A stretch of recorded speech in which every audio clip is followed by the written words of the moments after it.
My name is Marco Avigo. I'm from Italy. I moved to Philadelphia 16 years ago, and I became a master sommelier with the Italian Sommelier Association in Italy in 1986. But you have several schools around the world and also available in America, and each one has a different presentation, a different direction. My own experience connected to the Italian Sommelier Association, you have three different levels to be a sommelier. You can be an amateur. In this way, you subscribe, you do a basic class, a basic course that is 1 year in a section of 3 months.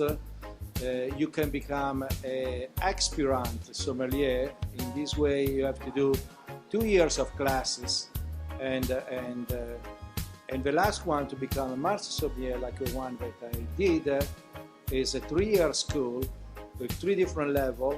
You have to pass all the 3 levels, and when you did, you have a final test that you have to do inside the commission of the Italian Sommelier Association that will regroup all the 3 classes of the 3 years that you did. It will be a verbal test, a writing test, and a service test about the wine. I am really lucky about that. I mean, I consider myself really lucky.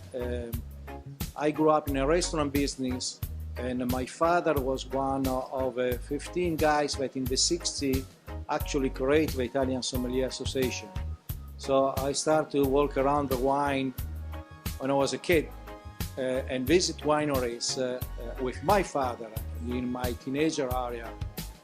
This made me feel in love with the wine and the wine business automatically.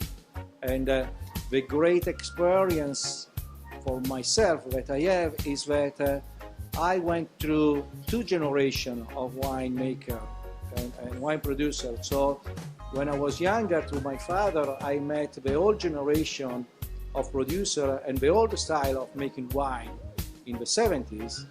And today I'm able also to see the new generation of winemaker and the new technique that we're using. So I have in me the old school and the new school. So big baggage.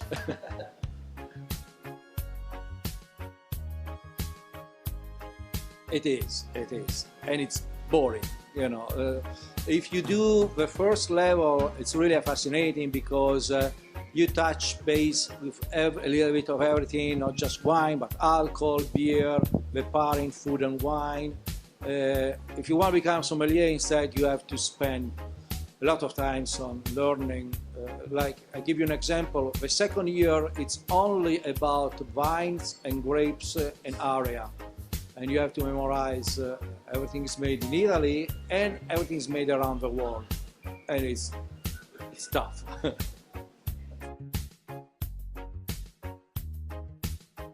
But for us in Italy, we are recognized as a professional activity, same level of engineer, architect. So we have an album where we are registered, and we can find a job like a Metro D in hotels or a restaurant.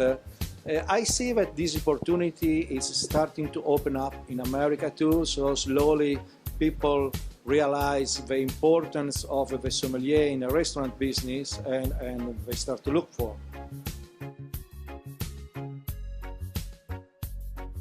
There was a couple of personal issues that happened to me.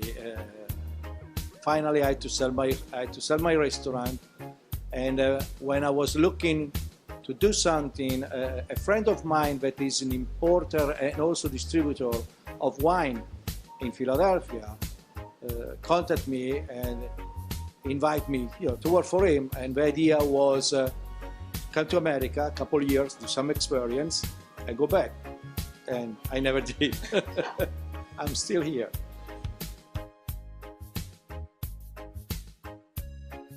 Penne is an Italian restaurant, I want to say, with a touch of American influence, but basic Italian.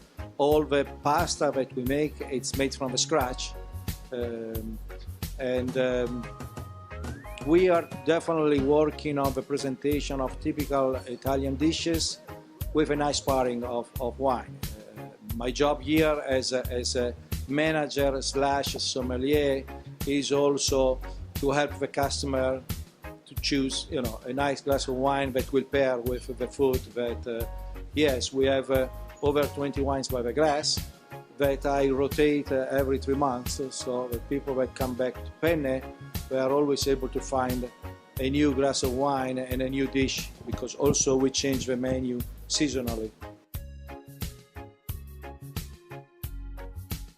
But I always suggest, if people don't drink wine and want to start to drink wine, you don't want to go with heavy stuff, because you can love it right away or hate it. And if you hate it, you will not go back to the wine. So always start with something light, definitely whites instead of red, something maybe aromatic, not too sweet, because if you get used to the sweetness, you will not drink dry. But wines like Riesling, Sauvignon Blanc, Viognier are aromatic, not too alcoholic, affordable on the price, especially today if you're looking to buy wines that can give you a nice sensation and satisfaction. Today you have product available on the market really inexpensive. Especially South America is working very well in that direction. In Europe, Spain is doing interesting wine, and slowly, if you like it, you can start to move on young reds and slowly reach the big bottles. No, but in October we are doing a promotional menu for breast cancer. Making strike promotion, and on top of that, at the end of the month, I will have a wine class in the hotel for sparkling Italian wines. I also do, just because I am so close with the wine classes around Philadelphia area for school, like a Swarthmore College, for private houses. Sometimes you have a group of friends want to start together and say, listen, why we don't have something in our house? And so I love to say. I actually started as a second business to organize a gastronomic wine tour to Italy for small groups. I did the last one was last April, and I'm organizing another one for the next May, where we will go to visit Italy in a way that is connected basically just about food and wine, and learn about food and wine. But it was destiny. I arrived here because of this connection. I think Philadelphia is a nice city. It's not too big, it's not too small. It's strategically, the location of Philadelphia is great because you can go to Washington, Atlantic City and New York with no problem, and you don't have the congestion of a big city. So I like it. People are easy, they love wine, so I want to move. I'm Marco Avigo with waterice.com and your scoop of everything in Philadelphia.